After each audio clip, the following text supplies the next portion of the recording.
Hi, welcome back. This is the second video of a series for Slaylist TV. If you missed the first one, it's probably best to go back and start there. But the Slaylist is sort of a choose your own adventure kind of thing, so you can do it your way. Right here at the top, I want to let you in on a personal secret. A little bit of a confession. It's kind of embarrassing, but this video, I wrestled with making this video for a long time. A couple of years now. Not exactly making it, but just the idea of it, how to tackle it. As I'm sure you can tell, I normally don't do this kind of thing. Videos and talking to cameras, social media, it's never really been my thing. So this series for Slaylist TV, it's pretty much out of character for me. It's put me several months behind just learning how to do it all. So yeah, this particular video it's been my own personal Everest since 2023. So I guess that's a bit of a warning. Climbing Everest, well, it's Everest. It's hard. And the content in this video, it's going to be hard for some. But like I promised, it's raw and it's real and it's the truth. And it needs to be said because the Slaylist ultimately would be incomplete without it. For anyone who invests the time with this project, you deserve to know the backstory. To be honest, though, I really don't want to go through it all again. I don't want to mess with it anymore. I've already spent too much time roaming through rubble and walking through wreckage. Frankly, I'd rather not do it again. But two things. First, I'm the only one who can tell this story. And if I don't tell it, the people who need to hear it never will. And that's unacceptable. It's happened too many times already. So I want to lay this story out one time so anybody who needs it has it. Then we're going to bring the dawn and move on. So this is not some kind of a pity party or some ploy for sympathy, because second, I'm pretty much a ghost as far as the world is concerned. I mostly don't exist. I have no social media history, no friends, no follows. And I see that not as a detriment, but as an opportunity. It means the wreckage and the rubble of the Slaylist, it's the truth of what happened. And it's the closest thing I have to an identity. So to bring you in here at the beginning, at the genesis of it all, among all the wreckage, to see a man with no name lead with his flaws and his vulnerabilities. It's a precious opportunity to lead by example, to show the full method behind the madness of escape, to demonstrate the dedication of walking the talk, to showcase my own means of transmuting rubble into resurrection. So be it, and so shall it be. The Slaylist is just the beginner, because it is upon the truth of this rock I am building my world order, as I encourage you to do the same. Right here in the after of a murderous crafter, in the blood-stained mist of apocalypse, behold resurrection, because finally the monster is loose, back from the dead. Before he died, that monster, he was a playboy. I call him my little beast.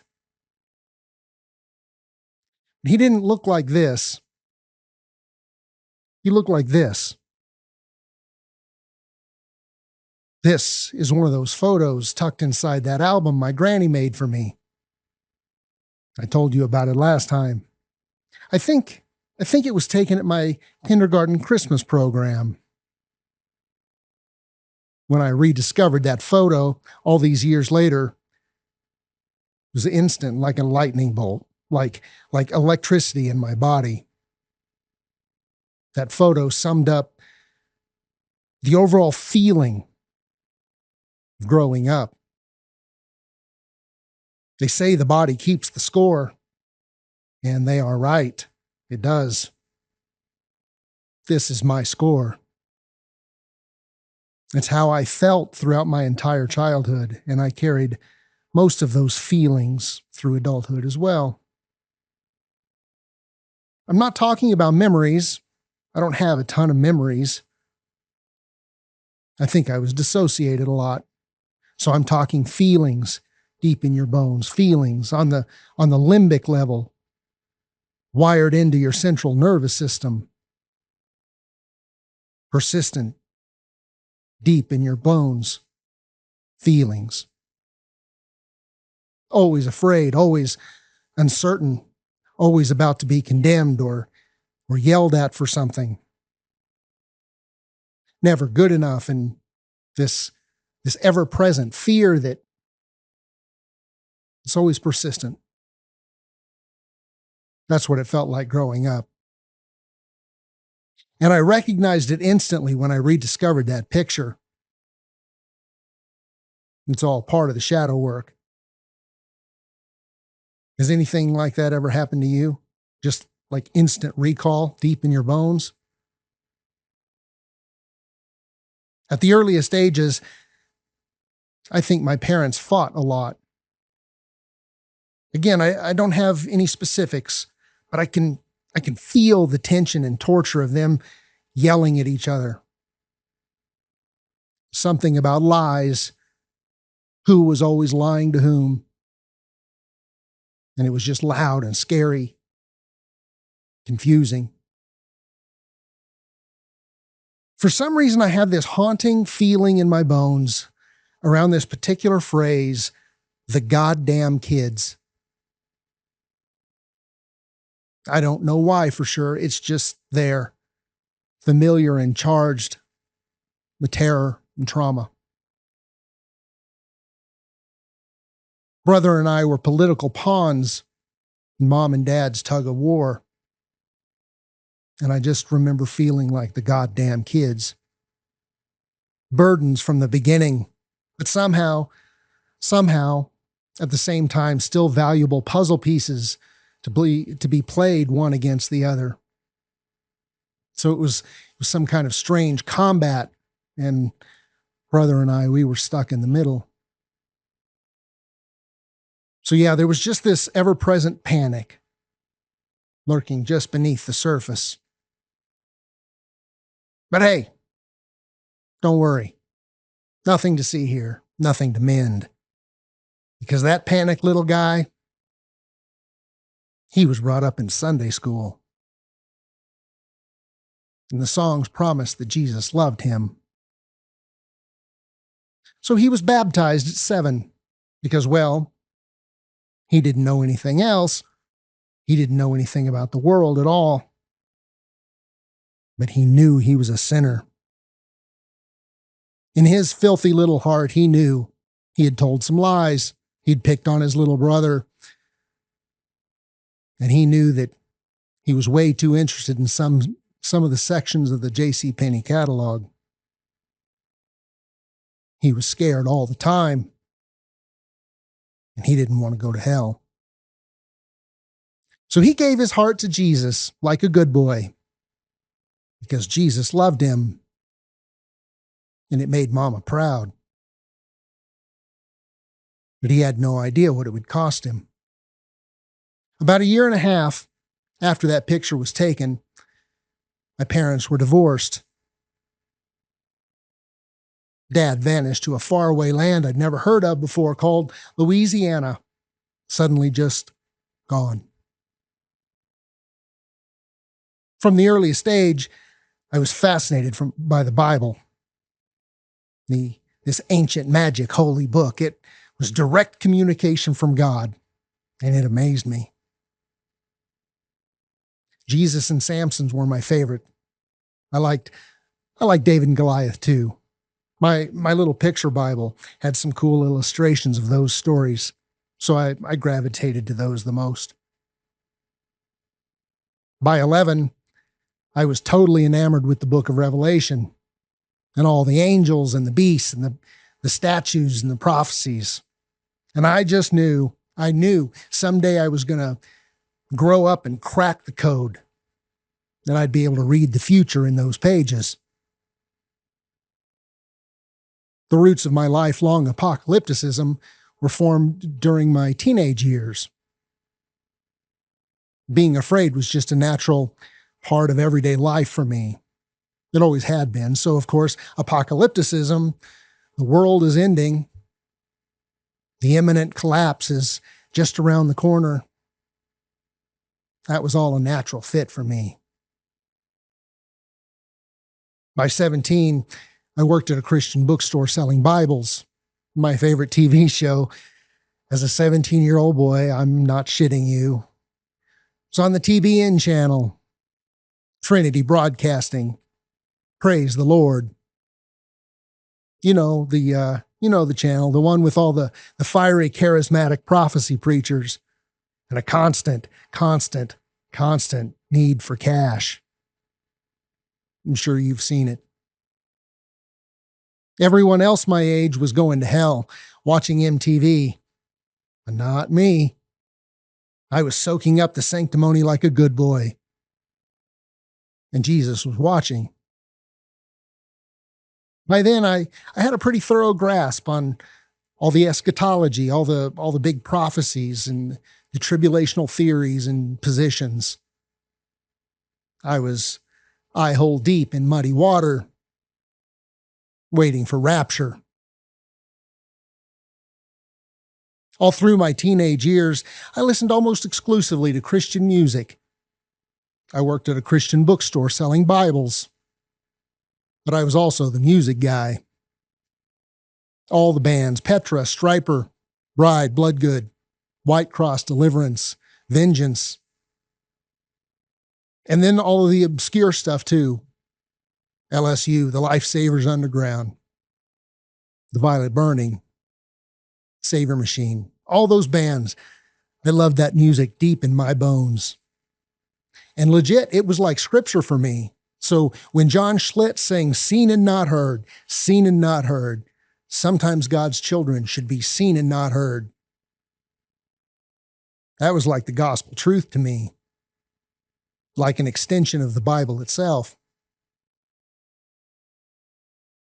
So coming out of Christianity in my 40s, I'd never listened to an entire Black Sabbath or Judas Priest record.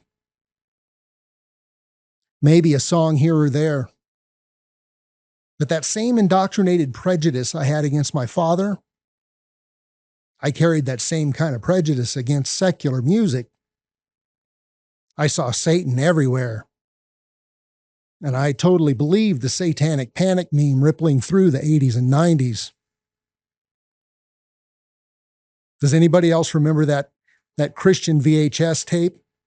It's called Hell's Bells, The Dangers of Rock and Roll. Yeah, I remember. That was my Friday night entertainment.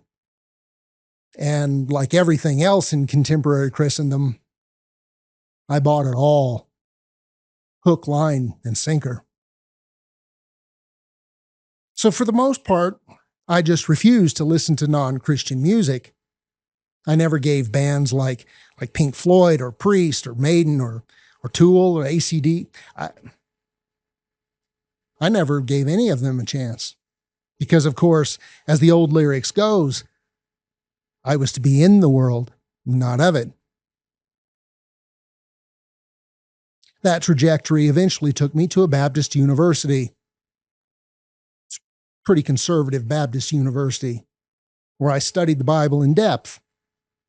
New Testament, Greek, Old Testament, church history, discipleship, and I minored in psychology. I also spent a lot of time working in the university theater for our chapel services, plays and concerts, that kind of thing. I did the lights and the sound and staging, stuff like that. I was a good student when I wanted to be. So yeah, that's kind of my Christian background, the spiritual set and setting from which the Slaylist was born. I was all in all the way. And the Slaylist is about that, being all in all the way and then losing it all. It's about losing that all upon which your identity depends, like shifting sands washed away into the sea. It's about losing your sacred center, your holy relics, even your God. And when those things drip away from you, the tighter you squeeze, the less you hold. And you have no choice. You have to go on. You have to find your own way. When I first lost my grip on Jesus in 2017, I was surprised, but I felt this unexpected sense of euphoria and freedom. It wasn't what I expected at all. It was amazing, actually, to look up at the stars and imagine only stars, crystalline and twinkling, pristine, and totally untarnished by that holy judgment, that ridicule, and that disdain I'd always felt up there before.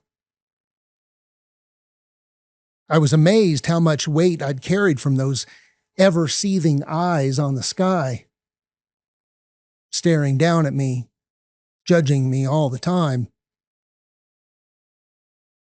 But now I was free, and it felt euphoric. And in the realms of that euphoria, I decided pretty much right away that I wasn't going to waste any time holding a grudge. It was my responsibility. I'd been the one who made all the decisions to go deeper. I'd been the one who'd surrendered myself away. So there was nobody to blame but me. And I knew I could never get those years back, and that there was no sense in wasting any more time. So I eagerly gave away all my Christian books, Bibles, most of my CDs even.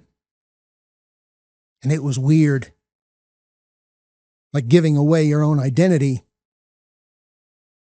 Like De Profundis Borealis, throwing those and keeping these. But I couldn't believe it anymore. So I needed it gone. And I quickly decided to let it all go. And I chose to be a happy atheist, with no crusades to fight, no minds to change, no great commission, no imperative duty to save the world, no threat of eternal hellfire. And it was all so liberating. To not be on a side, and for the first time, to have no crusades to fight, and no minds to change, and no judgments from on high. It felt good, man. But that was all before. That was all before February 28th, 2023. I was leaving the city, driving a moving truck across Utah. It was an important day in my life, and it had been a long time coming. It had been difficult to get there. So I had nothing else to do and plenty of time to talk. So I thought, I'll call and talk to Mom, let her know what's going on. But only a few minutes into that conversation, when it was finally my turn to talk, I told her I was moving, and then I told her it was the name of the town that I was going to. And for whatever reason, I could tell the dummy didn't approve. She basically hung up on me. Okay, gotta go. And then there was something about moving a boat or something. But there was this hard edge in her voice. I could hear her stiff upper lip over all the highway noise and the growl of the engine. And she was so flustered to get off the phone that day, she forgot to ask for my new address. She was too busy being angry to care about that, and she just forgot to ask. But it wasn't a big deal. Well, it shouldn't have been a big deal. Normally, it wouldn't have been a big deal. But I had 6 more lonely hours on that highway to think about it. Something didn't feel right. And when you're starting in on shadow work, or when the shadow work is starting in on you, you never know what your triggers might be, how or where or who they might come from. Looking back now, understanding it now, I was dysregulated for weeks after that. Every time I saw the dummy's name in my phone, it brought it all back. It was weird. My mind was scattered. I was doing weird stuff like driving recklessly, being rude to strangers. I was just not myself. The seemingly small incident, it was no big deal. But as it was eating away at me from the inside, trying to wake me up and remind me, Jason, Jason, Jason, something is broken. This is not the way it's supposed to be. That singular event, I later dubbed it the moving truck mindfuck. That's how my shadow work journey began, full throttle. I didn't know that's what it was. I didn't have the language for it. Honestly, at that point, I didn't know very much about shadow work at all. I'd spent a little time with Carl Jung, a little. I'd taken several psychology classes back in the day. But that term shadow work had never been on my radar in any meaningful way. This is how it began, unfolding. And I swear everything that I'm about to tell you is true. All of it. Unfolding. I think it's no small miracle of the muse that that same week, the same week as the moving truck incident, I moved into a new house. I'm putting my desk, my office together, setting up the computers. And for the first time, I played the song 46 and 2 by Tool. That is 46 and 2, the first track of the Slaylist. The timing could not have been more impeccable. Straight out, full stop, the Slaylist would not exist without that song. Without 46 and 2, I never would have seen the whole picture. So Maynard, I can't thank you enough for your lyrics, your poetry. You'll never know how vital it's been for me. Thank you. My introduction to the band Tool came through the Fear Inoculum album. It was September 2022. It was the first time I heard it. Well, it was the first time I really listened to it. I think I tried to pick up that album a couple of years earlier, but for whatever reason, the time wasn't right for me yet. I just couldn't connect with it. I couldn't get there. But this time, I don't know. I guess I was just finally ready. And I was in love. I'd never heard anything quite like that album. And those songs, my God, Fear Inoculum, Pneuma, Tempest, they're just so epic. Each song feels like an odyssey of its own. And somehow I could feel them showing the way, telling part of my story. I could feel Maynard digging around in my guts, pulling out the old buried emotions, especially where I was at the time. Fear Inoculum, that specific song, I felt like they wrote it just for me. I don't mean to bore you with details, but bear with me. You'll see how it all comes together and why it matters. Since I'd started at the end of Tool's catalog, and since their songs are so dense and full of all this crazy wizardry, and since I was pulling out all these personal connections to the lyrics, I decided to digest each album slowly in reverse order. And I just really took my time. I do that with bands that I care about. So it was this mundane chain of events unfolding over several months, starting in September of 2022. Just some dude listening to music. But that whole chain of events eventually collided with that fateful day in March 2023, just days after the moving truck incident. And it brought an uncanny synchronicity that I will never forget.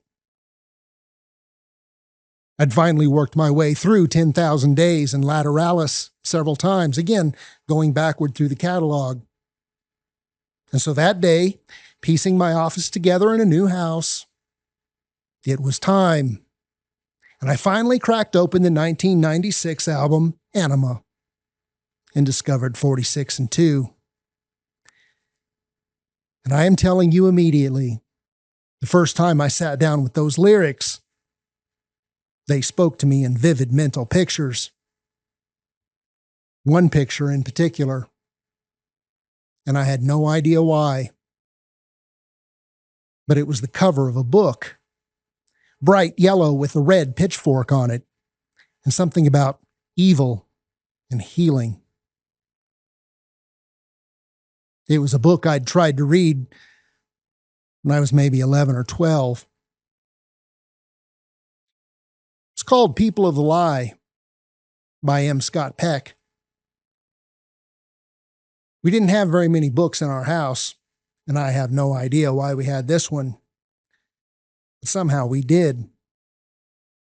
Now understand me, there is no reason for an 11-year-old to ever read this book. Think about it, since it was published over 40 years ago, how many 11-year-olds have sat down to read this? Maybe 2? See, I was fascinated with the Bible and the devil and Revelation and the Antichrist. And I'd always been told that my name, Jason, means healer. So this book with a red pitchfork on it, talking about healing and human evil, I was instantly curious. And of course, I tried to read it.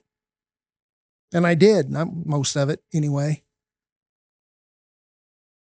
But I didn't really get it.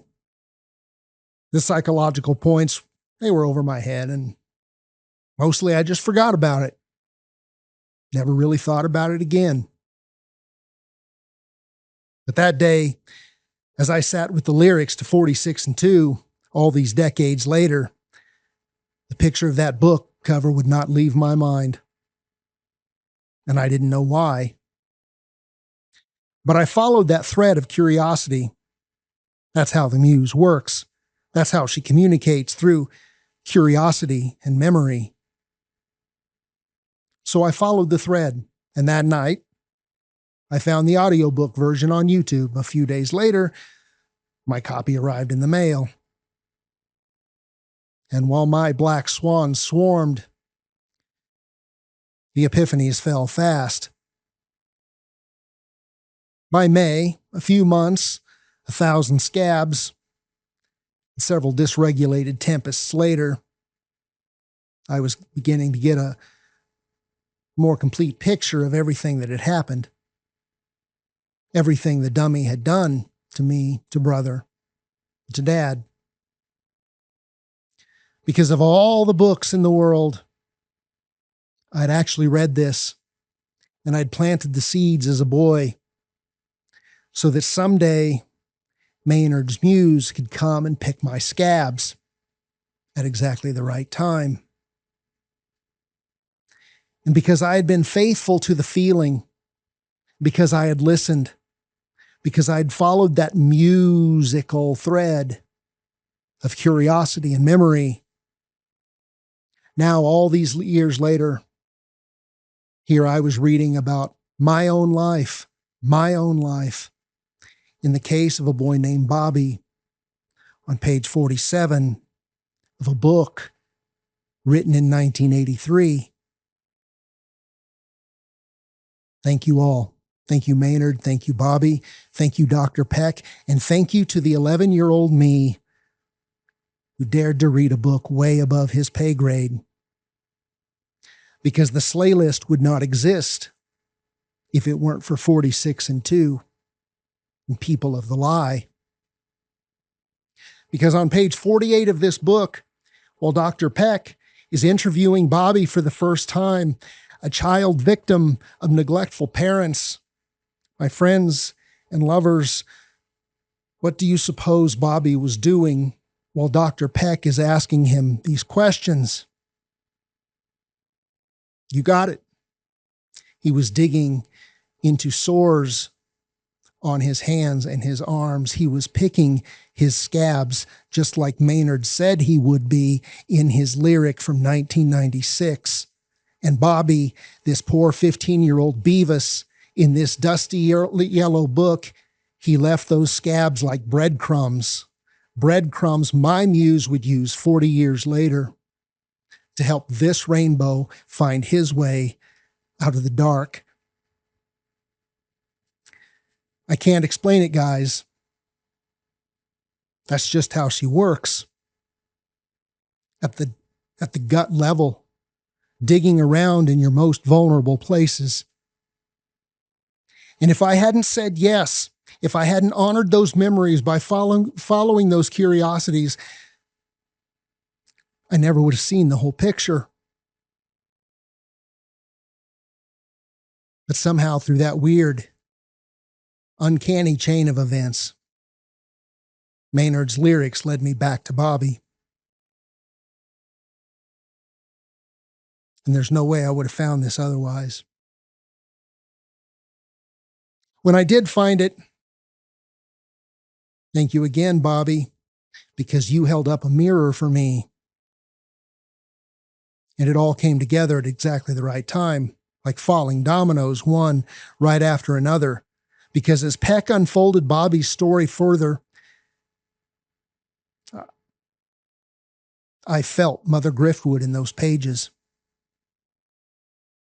The dismissive aloofness, the callous disregard, the defensiveness, the excuses, the victimhood, the blame shifting and scapegoating. All of it displayed by Bobby's parents. But that was her. That was the dummy. That's exactly how she brushed me off in that moving truck that day and so many times before. And I could finally see it for the first time. And I was dismayed. Here I was, reading her attitude, her disdain, her malicious manipulations in a forgotten yellow book. I had lived it, but had never fully recognized it. It was just normal life to me, and it always had been. And now I finally saw it for what it was. Speaking of my dad, she always said, I just can't believe he never cared about us. I remember the melodrama in her voice. She rehearsed that line a lot. But it was a projection, a blame shift, a gaslight. And it was never actually true. But I believed it. Because that's what good boys do. I just can't believe he never really cared about us. In the subtlest and not so subtle ways, she always shit on him. And she made us hate him. Made us hate and distrust his entire side of the family. But whatever, nobody cares. Eventually, after decades of this poisoned rejection by me and others like me, Dad ran out of things to live for. He drowned in a pool of vodka and vomit. The past faded away, and the mother martyr version of the story became the only version. And I was complicit. And I believed it. And I would have repeated it. The story went like this. Dad was an insecure loser, a weak fuck-up who drank himself to death. He could just never get his shit together. And Mom, she was the pure and holy mother martyr who always sacrificed everything for her kids. She never got to live a life of her own because of her kids. That's the way the stories would have unfolded if we'd sat down to talk about it. But all the black swans I met in People of the Lie, they made me re-examine those stories. They made me look at those old conclusions a lot more carefully. What if I'd been wrong in always taking her side against him? Do they hide deep inside when you've tried? Is it someone that you know? What if all along Mother Griftwood had been the mother of the lie? Suddenly, I didn't believe her stories about the divorce, why she divorced him. Those stories stopped making sense. I no longer believed that he was trying to have an affair. What the hell does that mean? What kind of man talks to his wife about trying to have an affair? Remember my little love letters when I was 13? Remember those, dummy? When I begged you to see us and care about us and pay attention to us, like I could see other families doing for their kids? I don't think Dad was trying to have an affair. I mean, honestly, I don't know. I was too little. I don't know all the details. But I recognize the pattern. I don't think he was trying to have an affair. I think he was begging you to love him, just like I had to. But you refused.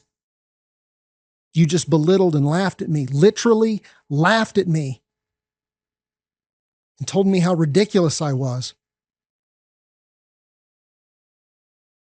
So I questioned your whole story. I suspected you treated him the same as you did me. I'll never know, and it doesn't probably at this point do any good to rake back over it now. But I was far more sympathetic to considering his side for one time in my life, finally. And looking back with adult eyes and adult experiences, I could see it new as I think it actually was, not the way I'd imagined it to be. These new epiphanies brought new light, and for the first time I could see the dummy's behavior from a more realistic, balanced perspective. I could see the signs of hypergamy and 1970s feminist conditioning. My dad was far from perfect. Far from it. But he was a pretty okay looking guy. He always worked like a dog. He was not afraid of any hard work, and he was talented. He could do anything. I mean, he did practically all the jobs in that small town. People respected him and his family. But somehow he was just never good enough. Just as I had never been good enough. Nor my scapegoat brother. I finally saw the pattern.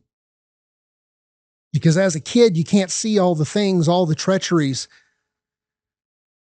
But as an adult with brand new eyes, it finally made sense. In the tempest of all this shadow work, something Dad said to me toward the end of his life came back to haunt me out of nowhere. I'll give you a side note right here. When you're doing this shadow work, swimming through that dark night of the soul, you might experience intense periods of dreams and flashbacks, ruminations, mental conversations. They'll just flood in out of nowhere sometimes. These random fragments of memories, I call it the muse, but really it's just your subconscious spilling forth, trying to wake you up. Something that's important for some reason, something that needs some attention. That's what happened to me.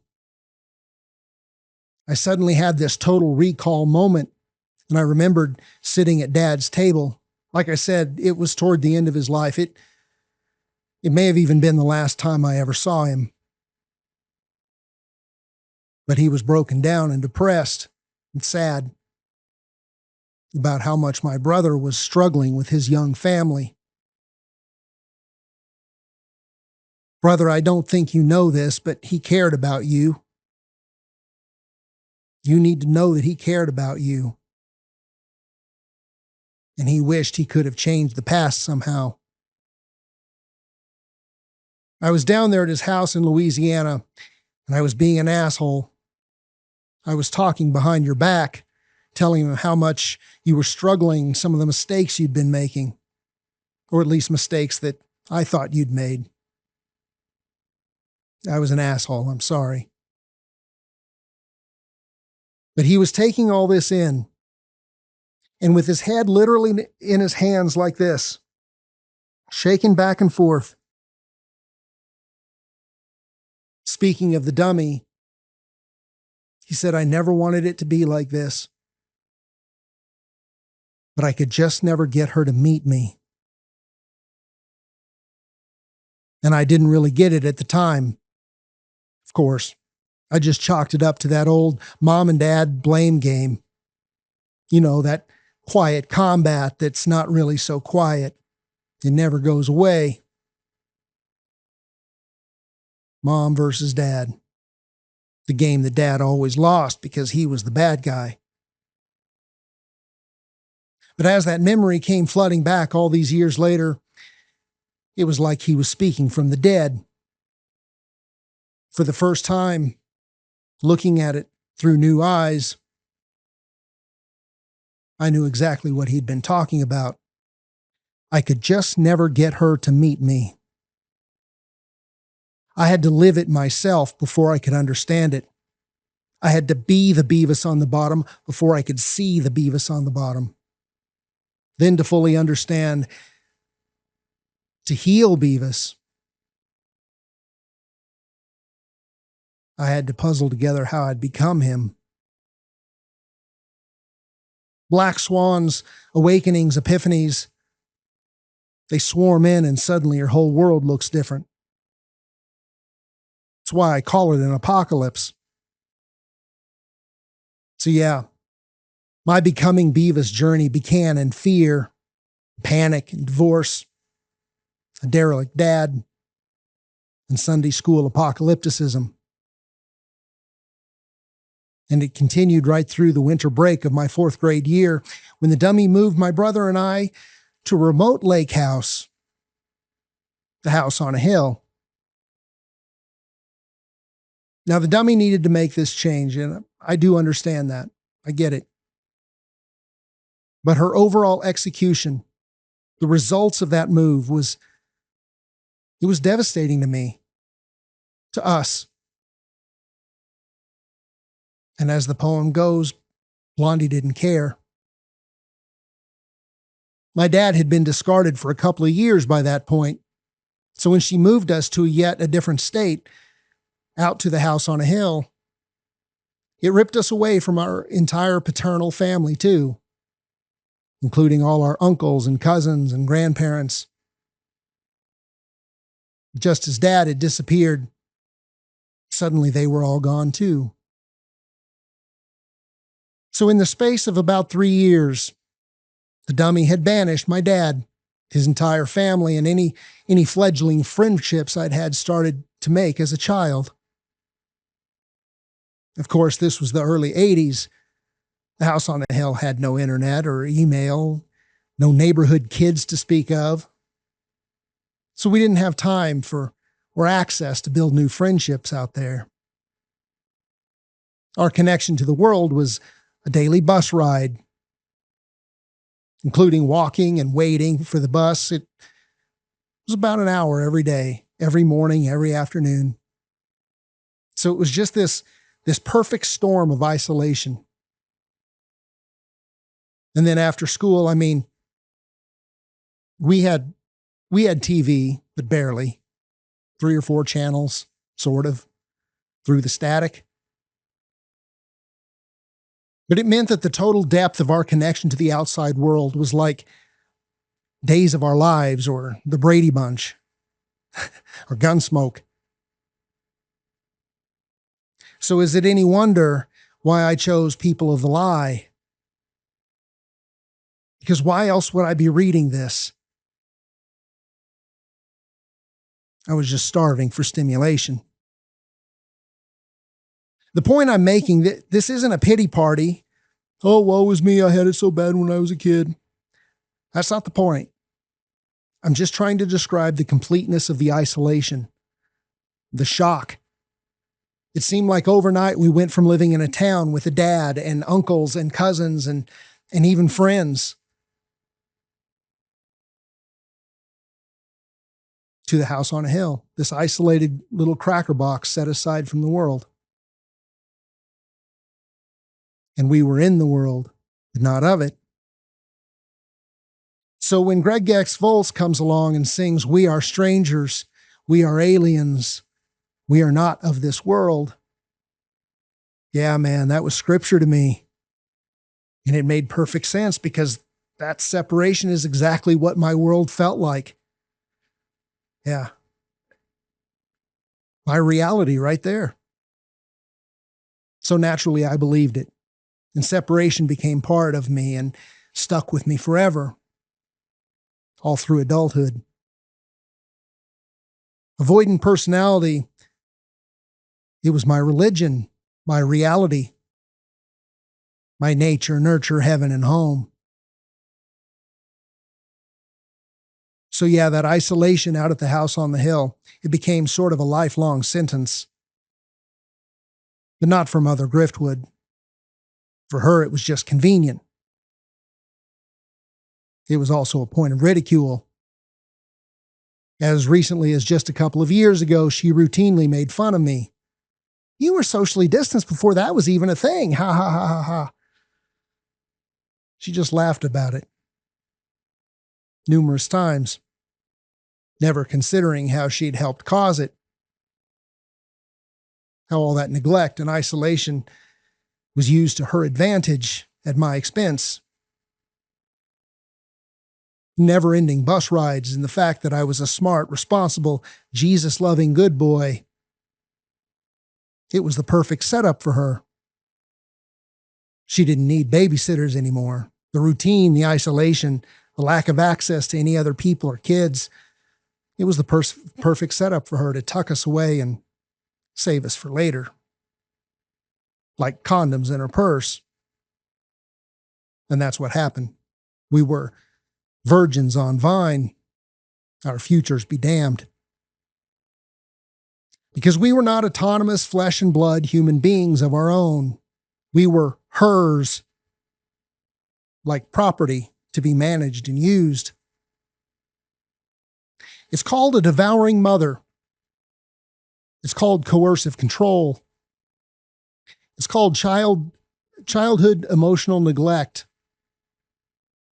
The Slaylist will expose and explain all of it, how it works. And if you're a victim, how to begin healing from it. But As we ascend further up Everest, I want you to know it wasn't all bad news. There was one real bright spot during this time. She was a ball of black fur, cute as hell. She was a Chow German Shepherd mix named Misha. Smart, loyal. She was my best friend at the time. Actually, kind of my only friend. At least the only one that I could spend any time with, the only one I could talk to. She walked with us to and from the bus stop every day. She was a good dog. She kept us lonely in that lonely, she kept us company in that lonely time. She loved us. I miss you, Misha. The next point you need to know as we set the backstory of the Slaylist, you should know a little bit about hypergamy. I used that word a minute ago. It is an unavoidable part of the red pill experience. Again, the Slaylist will explain it in more depth. Just know what hypergamy is. It's a scientifically supported fact that women almost exclusively fawn uphill. That is, they naturally, almost exclusively seek mates of higher socioeconomic status. It's part of their biological drive. It's bred into them by Mother Nature, and it's just the way it is. It's a survival mechanism for women. I'm presenting this idea here not to be controversial or to make unfair jabs at the female of the species. Nothing like that. I'll leave that for other people. That's not me.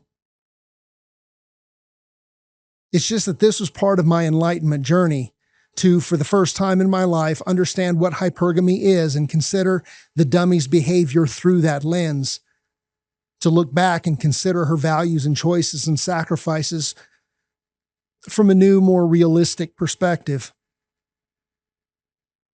I could see her focus was always upward, wanting upward, like every typical Christian.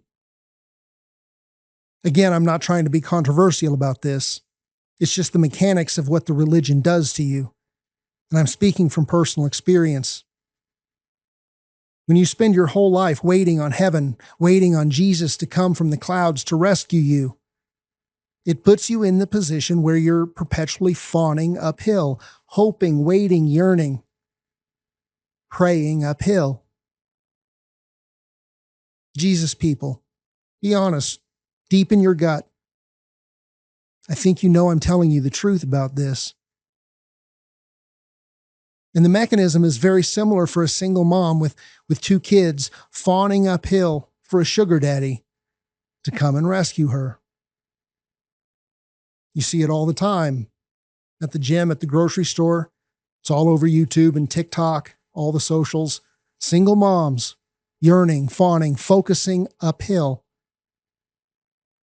And ladies, if you're in this position, I'm sure it's scary and painful.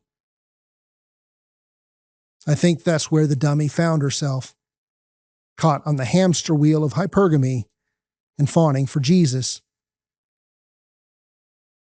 She had totally devalued and discarded my dad, and that left her a single mom, yearning for not one, but two saviors. And the music she listened to on repeat all the time said pretty much exactly that. Gimme, gimme, gimme, a man after midnight. Won't somebody help me chase the shadows away? Because in my dreams I have a plan. If I got me a wealthy man, I wouldn't have to work at all. I'd fool around and have a ball. In other words, I know you're way ahead of me. Say it with me, class. Gimme, gimme, gimme. Money, money, money. She played those songs all the time, and they reveal her focus. The locus of her desire was always uphill. So, of course, Just like Dad, brother, and I, we were below her. We were burdens. We were baggage. We were the goddamn kids. And from the welcome video, you know how it works. You know how it goes. Say it with me. Demiurgic diarrhea always drains downhill. I had lived it, but never understood it until now. So, the next thing you need to know as we travel up Everest,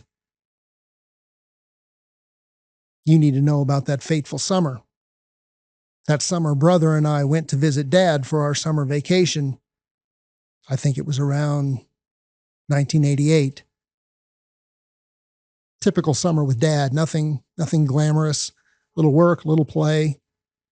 His apartment had a pool, so we spent a little time there. But a short time before we returned home, back to the house on a hill, the dummy called with bad news from afar. She admitted to us over the phone she'd had to shoot Misha. To briefly tell you the rest of that story, I want to read to you part of a letter or a journal entry.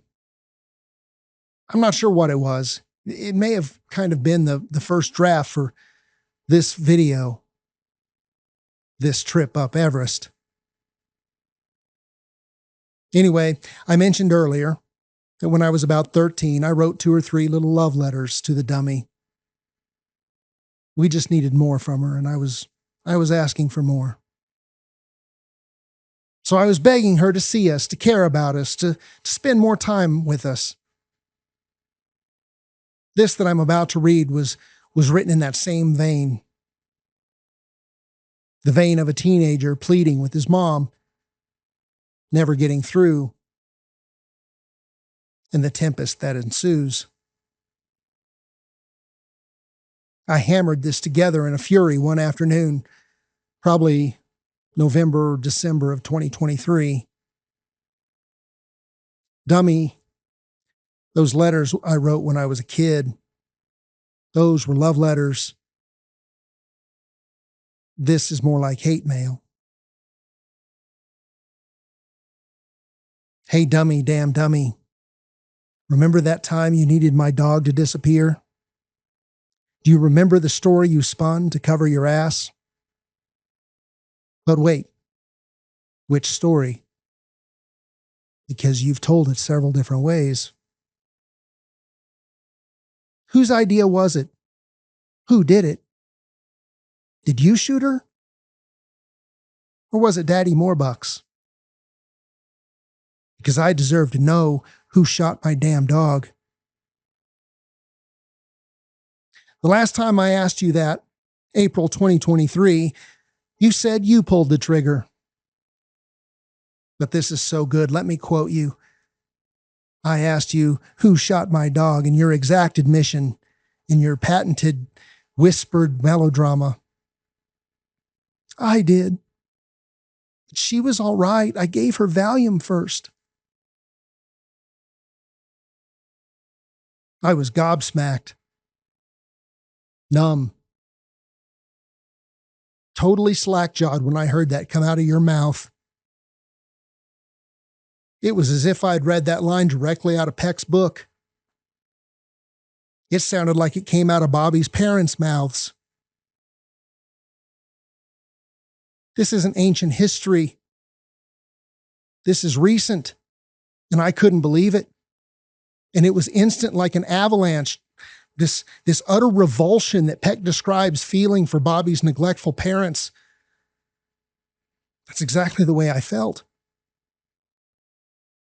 So check it yourself, dummy. I know you still have this book. It's on pages 64 and 65. Peck describes a visceral feeling of disgust, of revulsion for Bobby's evil parents. Peck's description. That's exactly the way I feel about you. You actually thought, as you were speaking those words into the phone, that's a valid excuse, a valid justification. And we're not talking ancient history. This is 2023. And you expect me to swallow this diarrhea and just forgive and forget like it never happened. You never cared about me. You still don't. Because you couldn't say that. You couldn't be that cold and callous to somebody you actually care about. Oh, dummy, damn dummy. You had drawn first blood, but that was the last fracture. I'm never going to let you close to me again. You're never going to lie and hurt me again. I am the monster back from the dead, and I am sworn protector of this little beast.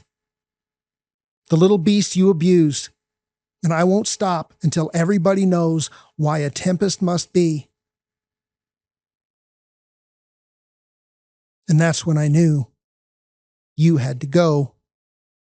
Your lies as transparent as Jehovah's new clothes.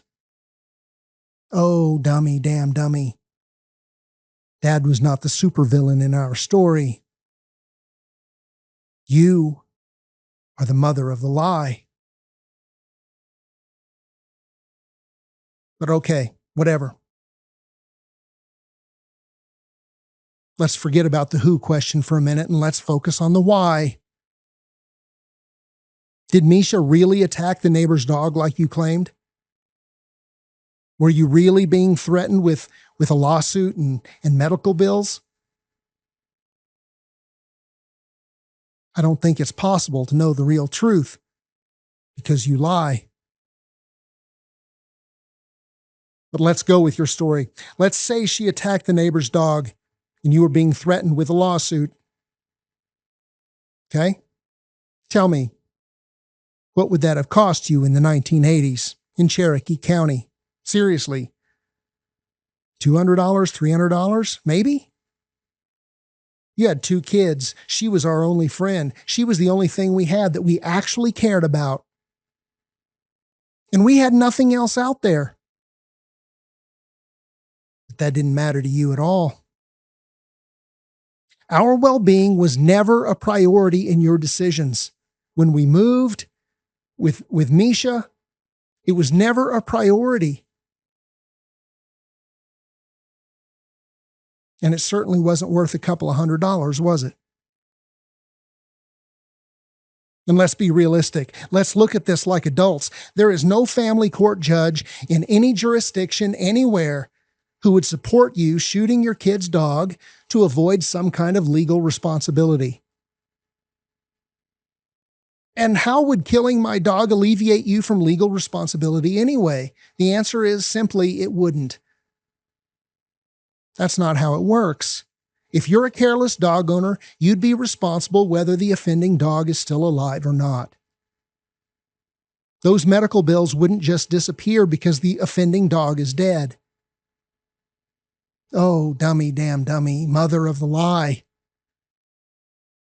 Your story is bullshit. And I'm convinced if Dr. Peck had our case before him, he would have been on the phone trying to find our version of Bobby's Aunt Helen, trying to find us an escape from you. If Misha really needed to disappear for a while, wouldn't it have been more humane for her and for those of us who actually loved her to take her someplace else? Couldn't you have found somebody to dog sit for a while? A kennel, maybe? Daddy Moorbucks had land. He had a huge acreage spread out there. Granny and Granddad had acreage. They could have taken her. So if the first part of your story was true, you had other options, good options. But I don't think your story was true. I'll never know. I can never trust anything you've ever told me because you lie. And I think the truth is, Blondie, I think you had a new daddy on the line. And I think you couldn't let him get away.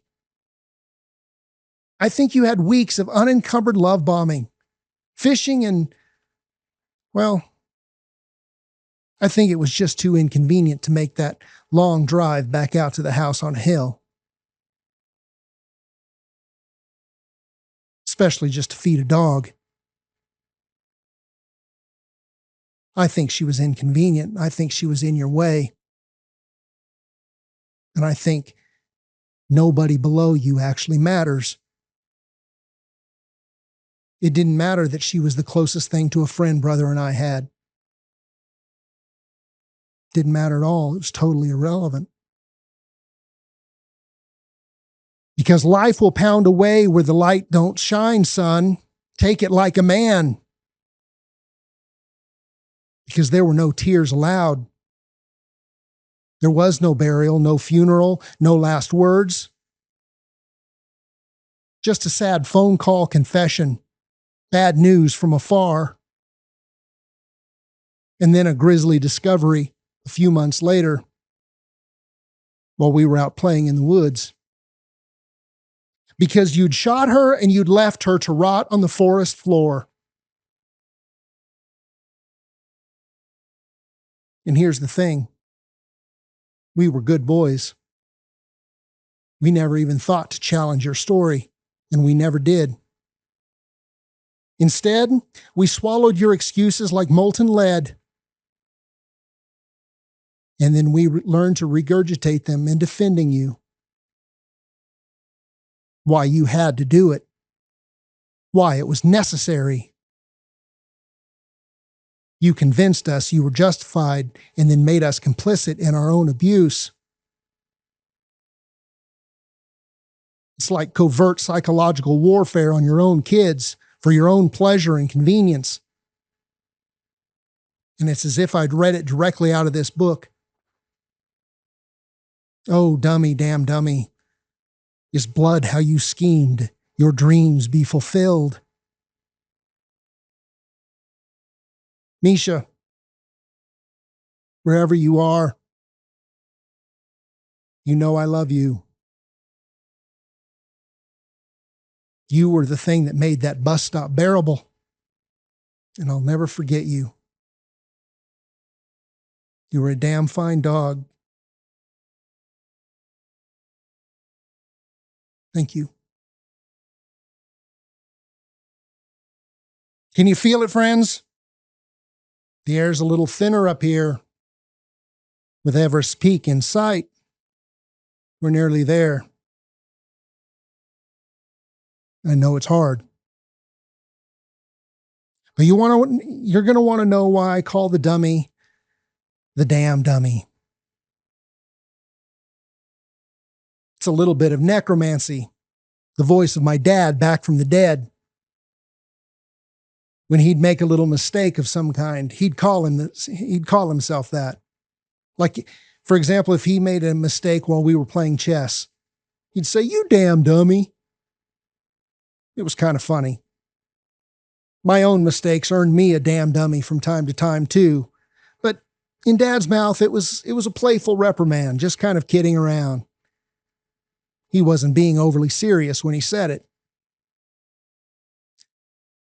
But I'm repurposing that phrase because now Mother Griftwood is and shall forever be the official and everlasting damn dummy for this one reason. I told you about my little love letters, my little pleadings. But when she heard that stuff, just like with my old man, she just got mad, defensive, denigrated me and laughed at me. "Don't be ridiculous," she'd say. "Look at all the things I do for you. What about the back to school clothes I bought for you?" And her favorite go-to shut me up. "Wait till you grow up and have real problems to worry about." That one hurt. And she used it quite a bit. Again, it's something exactly like you'd read in People of the Lie. Shortly after that time, after she'd shot Misha, she'd mocked my little letters. I went into the 9th grade. I was at a totally new school. Any friends that I had from the years before, they were kind of scattered throughout the whole school system. And so the fledgling friendships I had, they didn't really carry over, especially because that never ending bus ride was now longer than ever. So there was just no time or availability. So my brother was gone at a different school, friends gone, my dog's gone, and I was gone. Just gone, dissociated out. To this day, I barely remember the ninth grade, just the bus rides, being imprisoned behind that damn bus window. And I had no friends. None. So seeing the other kids, the town kids with real lives and with girlfriends and football and hanging out after school, I saw it all from afar, out there, so close, but so far away, because I was in the world and not of it. I was dying and Blondie didn't care. She just dismissed me. Wait till you grow up and have real problems to worry about. So after ninth grade, I escaped. I left her, and I'm sorry to say I left brother behind to rot away with her. But I was finally old enough, so I chose to go live with my drunken, derelict father instead. I lived with him all through my high school years. That's when he built me that desk I told you about. Of course, he was broke, always broke. But he bought me some stuff for my room, got me set up for high school. He even bought me a bike so I could get around town. He even made sure I got treatment for my allergies and my asthma.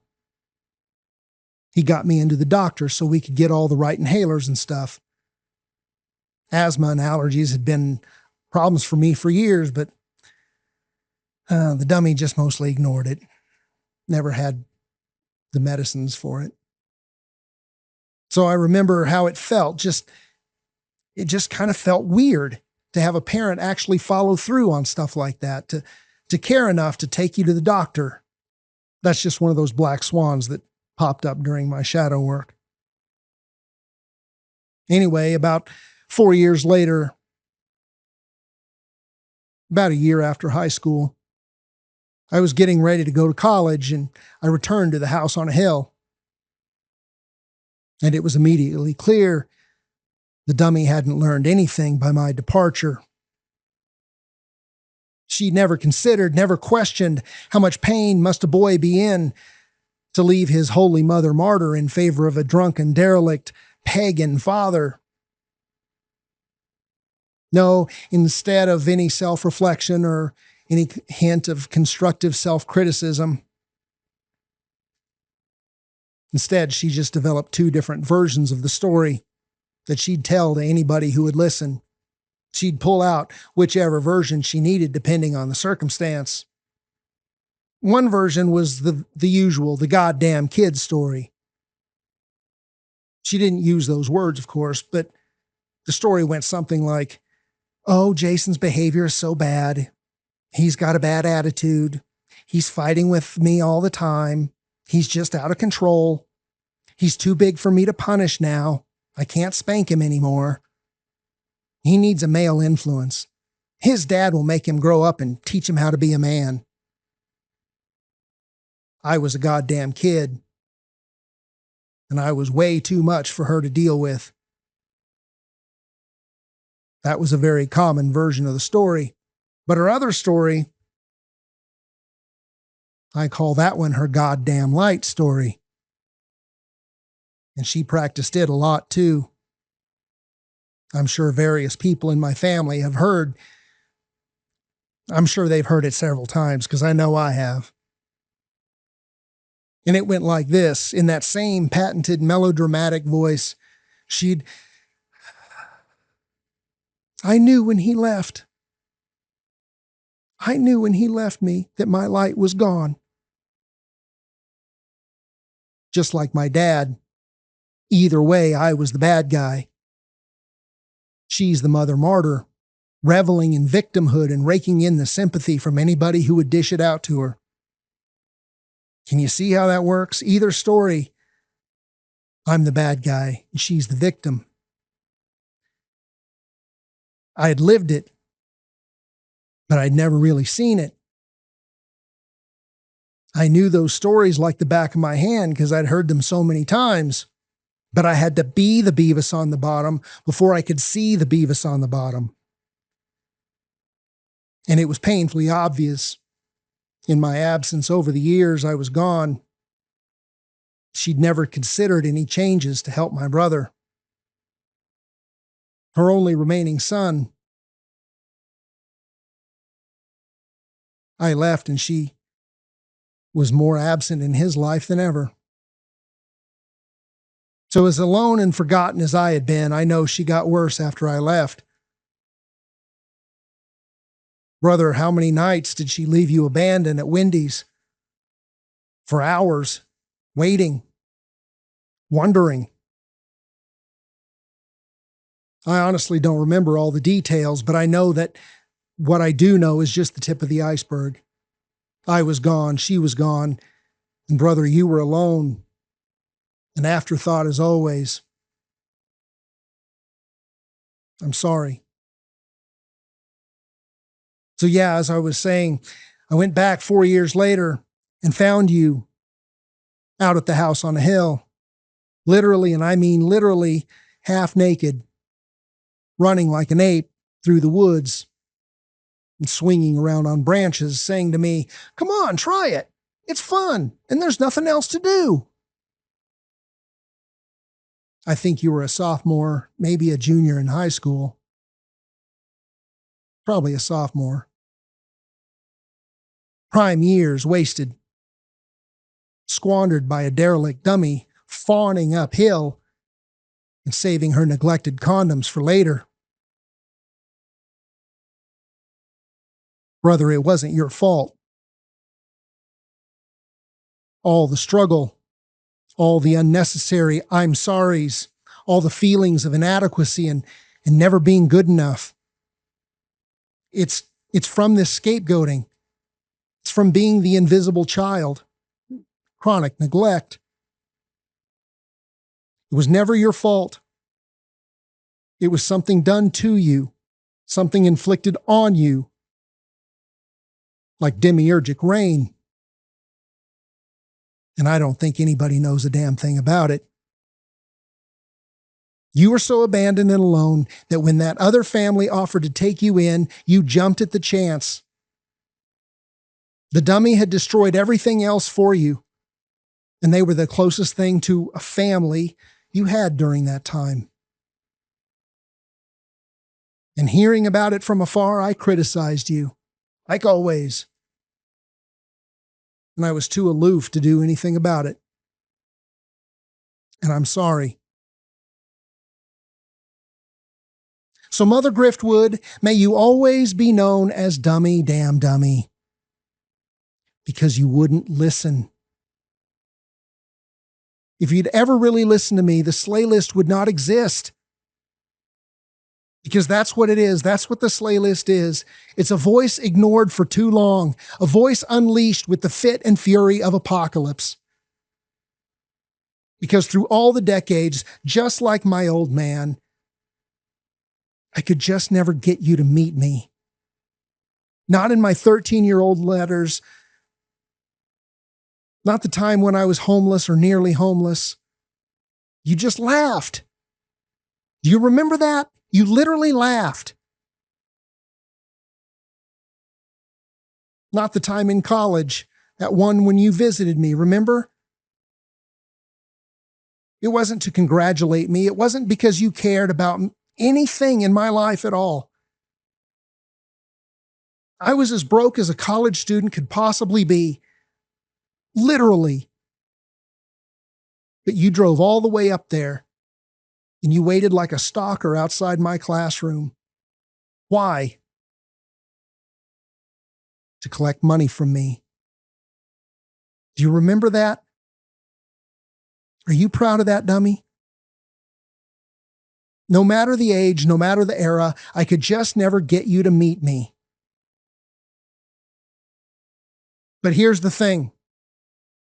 The years went by, the decades passed, and I wasn't thinking about any of this stuff.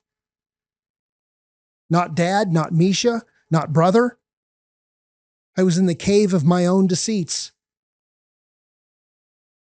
So none of this stuff spent any time in my conscious mind at all. It was not on my radar. And while I was a good Jesus people, jumping through all the required hoops, it worked okay. Like all good Bible Belt Christians, we talked about prophecy and politics. We passed around the potlucks and cussed the Democrats all the time. And we fawned for Jesus, just like King James told us to. We had enough in common that we could get together every so often and have a laugh, and it was fine. It was thimble deep, but it was fine.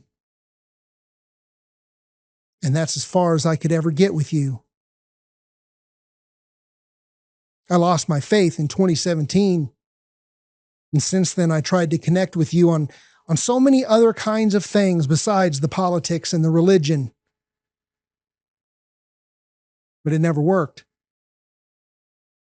Books, music, philosophy, psychology, baseball, Vegas, the James Webb Telescope, the dark side of the moon, stairway to heaven, all kinds of different things. But you just wouldn't meet me. You'd sort of pretend to listen, but wouldn't remember anything we talked about from one time to the next. And it was just clear. Nothing I brought up mattered to you. I didn't matter to you, not really. None of the stuff I've ever cared about ever mattered to you. There's no intimacy. There's no real connection in a relationship like that. It's all fake. That's what my phone feels like for me. It's either just fakery or bad news from afar. So eventually it kind of became pointless to talk to you. And then the moving truck mindfuck cemented it for me. You were the one. You were the one who demonstrated that lack of care you'd always blamed Dad for. That two-faced fakery, that was you. It wasn't Dad, it was you. You were the one who never cared about us. Not really. And you confirmed it the last time I ever talked to you on the phone. I think it was April 2023. I was asking why you had never tried, why you'd never managed in all those years growing up to give us meaningful gifts that matched our personalities like Dad had tried to. I know it's kind of a bad question. It's not a totally fair question. But it was right toward the beginning of my shadow work. And it was like my 15-year-old self screaming back from the dead saying, "Why didn't you try? Why didn't you take the time to know me well enough? I'm a cool guy, kind of. Why didn't you try to know me well enough to nurture my interests? Why didn't you put my talents as some kind of a priority?" That's like the basic foundational stuff a mom is supposed to do. I was a gifted student. I shouldn't have been wasting my time on this and Gunsmoke. But you were oblivious and careless. You were more interested in spinning the tales about what a wonderful, incredible mother you are, while the reality said something completely different. You did feed us, sort of. You clothed us, mostly. We did have a place to sleep and a free bus ride back and forth to school every day. So yeah, You did do the bare minimum, but that was it. After that, you checked out. And here's the thing, Nubby, you didn't even deny it. You admitted it. In that last conversation, April 2023, your words to me were, I don't know. I was just never around boys growing up. And after you grew out of Hot Wheels, I didn't really know what to do with you. That's what you said. Those are your words. You were bored with us from early on. You used us as pawns in your divorce. You drove a wedge of prejudice between us and our father and effectively divorced us from his entire family by moving us away and not giving us a way to reconnect. Then the hypergamy set in. You needed a new daddy and you got bored with us. That's the TLDR of this whole video right there. Because you never wanted us, the real flesh and blood humans that we are. You wanted joy toys. Joy toys to prove, to show off to the world what a big girl you are. How important you are and what a big thing you did with these two wonderful joy toys. Joy toys to play with, like paper dolls. Joy toys to make you laugh, or that you could laugh at anytime you wanted. You know that's true. I was just always the butt of your jokes. From the very beginning. The prodigal punchline. From cow patty cookies to closing gates to deballing bulls. From Uncle Buck to Home Alone to those aren't pillows. We had lots of laughs. So many of those laughs were at my expense.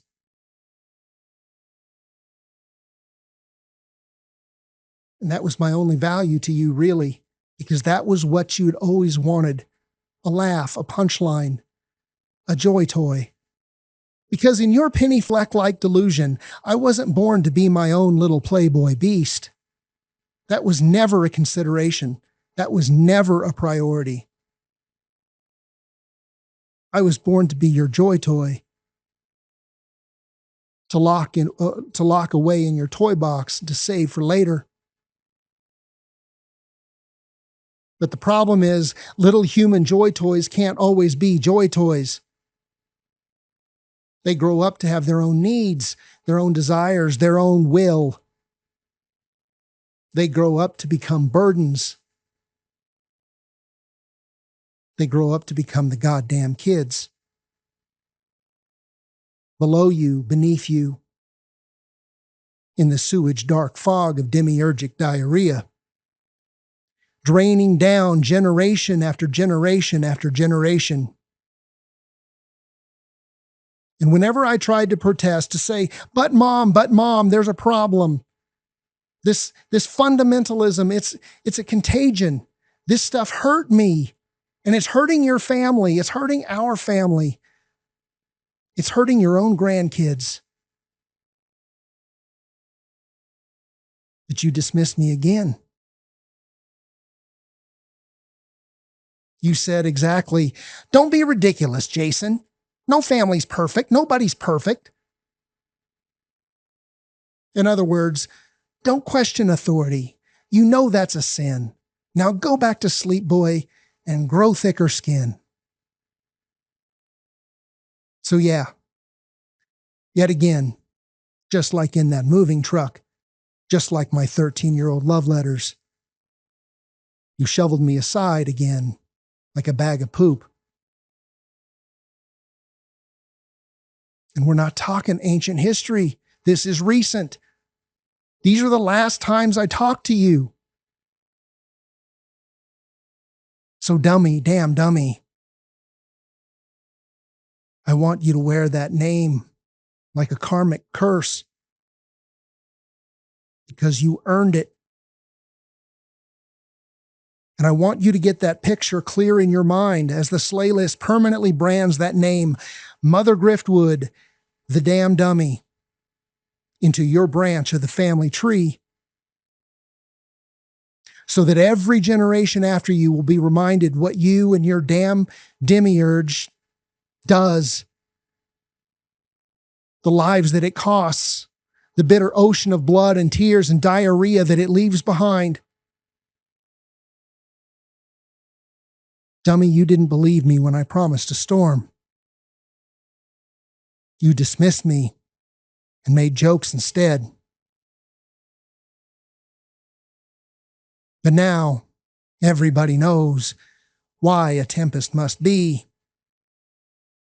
And everybody knows why this arsonist stargazer's not the better brother. You gotta burn it all down. And dummy, you'll have to go on, knowing every day I'm dedicating the rest of my life to undoing the damage you, your demiurgic diarrhea, and his diabolical indoctrination does to innocent children like me.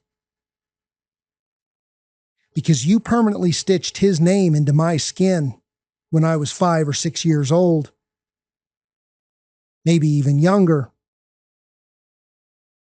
You sowed his threats of eternal hellfire into my brain, into my little body. You told me that my only escape was to give myself to Jesus. Turns out all these wasted years later, everything you sold me is fake. Everything you told me is wrong. You introduced me and entrusted me to every abuser I've ever known. And sometimes you took their side over mine. So I'll spend the rest of my life burning it all down, making sure everybody knows what your Savior really is. Because fueled by the cries of the lost and unheard, the monster resolves to erase every word of the gospel of death sewn into their skins from their moment of birth, delusional sins. Jesus, your so-called Savior, he never loved you. He never loved me. Jesus loves me just like everything else. It's all an elaborate hoax, papered over the real truth. I recognize what I'm saying may be difficult to swallow. Red pills are like that. But the evidence is plentiful and undeniable. The proof is damning. And it's buried in the original Greek, your own texts. And the Slaylist unveils and unpacks it all. This is real. This is not a drill. This is your apocalypse, where some are taken and some are left behind. Dummy, you shouldn't have hung up on me that day, because you woke the beast. And now everybody knows, everywhere you go, you can never run and you cannot hide. And I am done crying over someone like you.